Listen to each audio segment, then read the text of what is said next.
Hi viewers, welcome to our channel. நீங்கள் first time நம்ம வீடியோவை பார்க்குறீங்களா? அப்போ நம்ம சேனலை சப்ஸ்கிரைப் பண்ணுங்கள், மறக்காமல் பெல் பட்டனை கிளிக் பண்ணுங்கள். இன்றைக்கி நம்ம பண்ண போகிற ரெசிபி உளுந்து முட்டை பனியாரம்.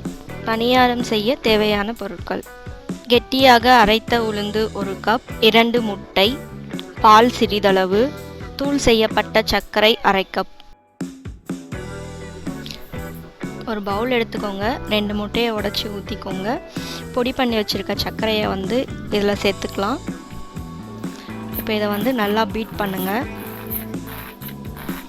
நல்லா பீட் பண்ணதுக்கப்புறமா கெட்டியாக அரைச்சி வச்சுருக்கிற உளுந்து மாவை சேர்த்துக்கலாம்.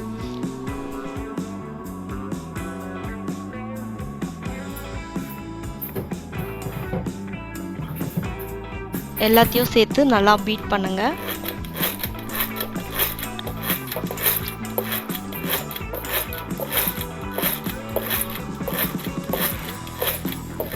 இப்போ பாருங்கள், இந்த மாவு கொஞ்சம் நல்லா கெட்டியாக இருக்குது. அதுக்காக நான் பால் கொஞ்சம் ஆட் பண்ணுறேன். தண்ணி ஆட் பண்ணல, அதுக்கு பதிலாக தான் நம்ம பால் ஆட் பண்ணுறோம்.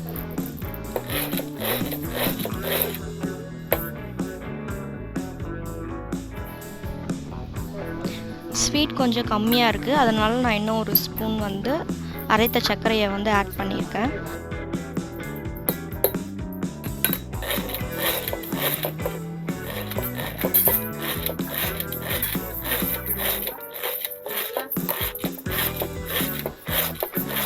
ஒரு சிட்டிகை உப்பு ஆட் பண்ணியிருக்கேன். நான் ஆல்ரெடி லாஸ்ட் வீடியோவில் சொன்ன மாதிரி தான். உப்பு எதுக்கு ஆட் பண்ணுறேன்னா, அப்போ தான் இனிப்பு தெரியும். ரெடி பண்ண மாவை வச்சு நான் பனியாரம் ஊற்றி வச்சுருக்கேன். பனியார சட்டி இல்லாதவங்க இந்த மாதிரி ஒரு பேன் இருந்துச்சுன்னா இந்த பேனை வச்சு ஒரு தோசை மாதிரி கூட ஊற்றி சாப்பிட்லாம்.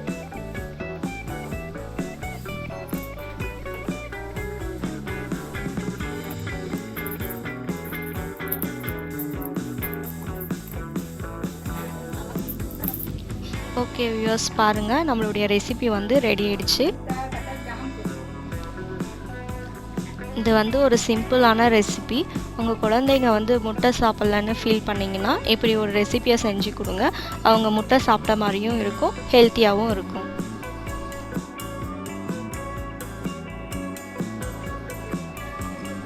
ஓகே ஃப்ரெண்ட்ஸ், இந்த ரெசிபியை நீங்கள் ட்ரை பண்ணிவிட்டு எப்படி இருந்துச்சுன்னு சொல்லிட்டு கமெண்ட் செக்ஷனில் கமெண்ட் பண்ணுங்கள்.